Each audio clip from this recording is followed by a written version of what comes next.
Meu Senhor e meu Deus, creio firmemente que estás aqui, que me vês, que me ouves. Adoro-te com profunda reverência. Peço-te perdão dos meus pecados e graça para fazer com fruto este tempo de oração. Minha Mãe Imaculada, São José, meu Pai, Senhor, anjo da minha guarda, intercedei por mim.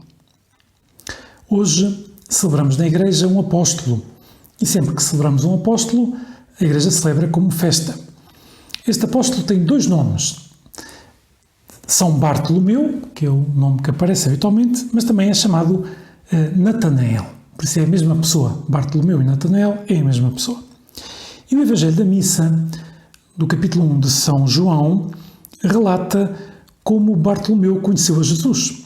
E é uma passagem muito bonita, que fala que foi levado por um amigo, que era Filipe, que também era apóstolo.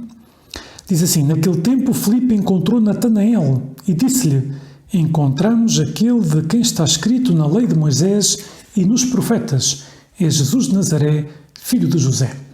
Pois Filipe faz apostolado com Natanael, com o seu amigo, e diz-lhe que encontraram o Messias. Mas Natanael respondeu-lhe: de Nazaré pode vir alguma coisa boa? A verdade é que Natanael era de uma cidade, Canaã, da Galileia, e Nazaré era uma aldeia, né? E por isso Natanael, a primeira coisa que responde a Filipe é uma frase um bocadinho rude, né? E o Filipe podia ter desanimado e podia ter dito: olha, pronto, está bem, então deixa lá, não venhas. Mas Filipe respondeu como temos que responder cada um de nós, quando às vezes as pessoas parece que não querem saber das coisas de Deus, não é? Pois Filipe respondeu-lhe: vem ver, vem ver. Quando Jesus viu Natanael que vinha ao seu encontro, disse: eis aqui um verdadeiro israelita em quem não há fingimento. Não é? E depois dá-se um diálogo entre Jesus e Natanael. Mas queria que meditássemos agora diante de Jesus, neste elogio que Jesus faz de Natanael ou de Bartolomeu, que é este apóstolo que celebramos hoje. Eis aqui um verdadeiro israelita em quem não há fingimento. Jesus não diz que Natanael, ou Bartolomeu, é uma pessoa delicada e amável e não rude, porque entre outras coisas vemos pela frase anterior que foi um bocadinho rude com Filipe.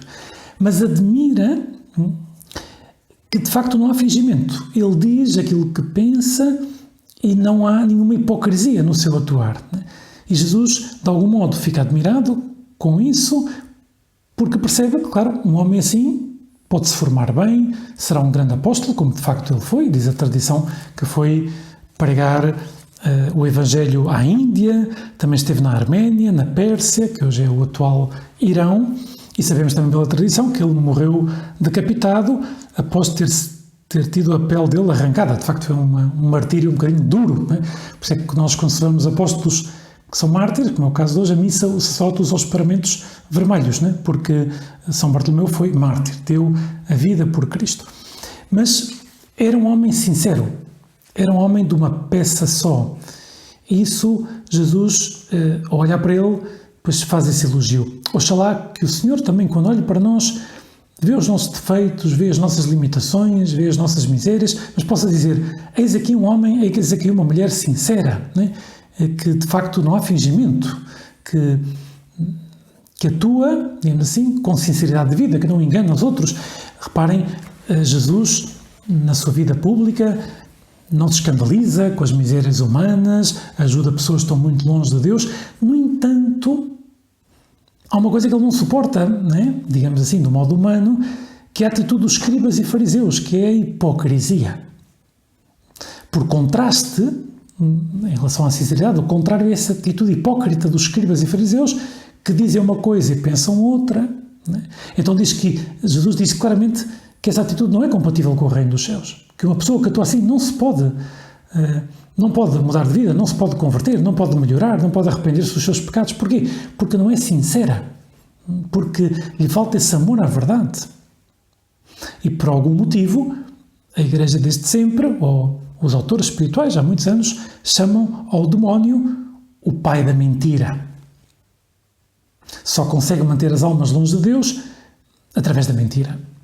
Porque se uma pessoa que está longe de Deus se dá conta que não está bem e se converte, pois, e pede perdão, o Senhor perdoa.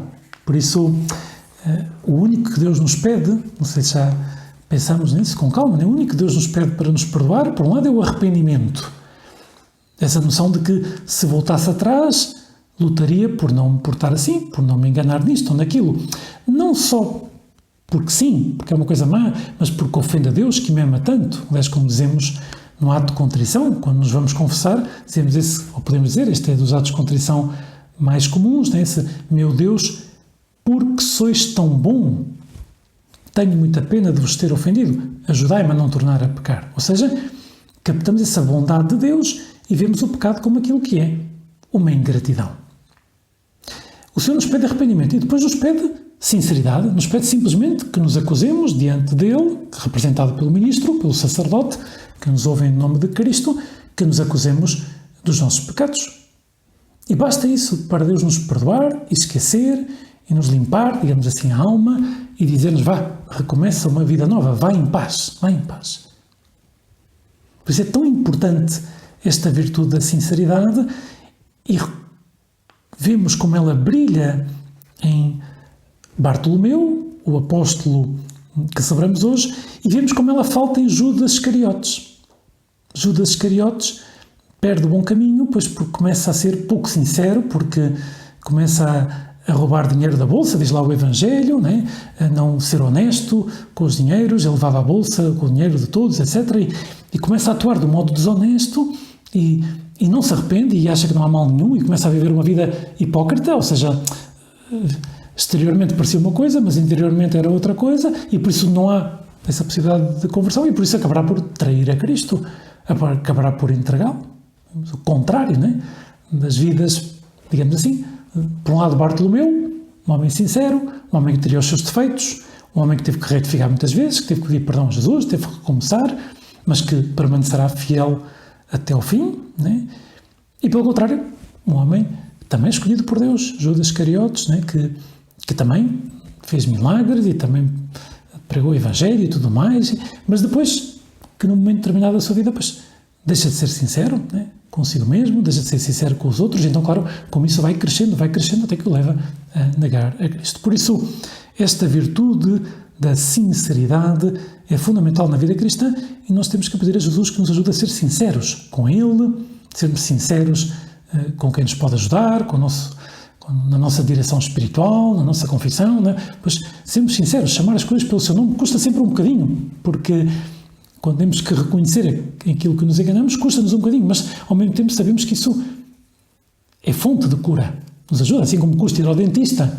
Todos nós temos essa experiência, ou ao médico em geral, mas depois saímos lá curados, vamos lá para o bem, pode custar levar à prática as indicações médicas, ou tomar aquele remédio que sabe mal, mas nós sabemos que aquilo é para o bem, que aquilo é para o nosso bem, para a nossa saúde. Pois a mesma coisa, a sinceridade é para o bem da nossa alma, reconhecer as coisas que fizemos mal e agradecer a Deus as coisas que fazemos bem, para não pensar que só procede das nossas capacidades, mas também é devido à graça de Deus, em primeiríssimo lugar, à ajuda de Deus. Vamos pedir a Nossa Senhora, agora no final deste tempo de oração, Mãe, ajuda-me a ser sincero, a amar a verdade, né?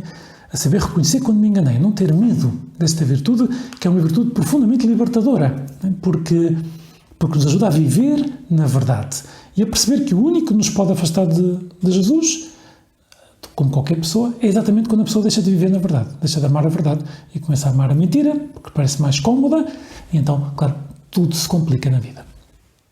Dou-te graças, meu Deus, pelos bons propósitos, afetos e inspirações que me comunicaste nesta meditação. Peço-te ajuda para os pôr em prática. Minha Mãe Imaculada, São José, meu Pai e Senhor, anjo da minha guarda, intercedei por mim.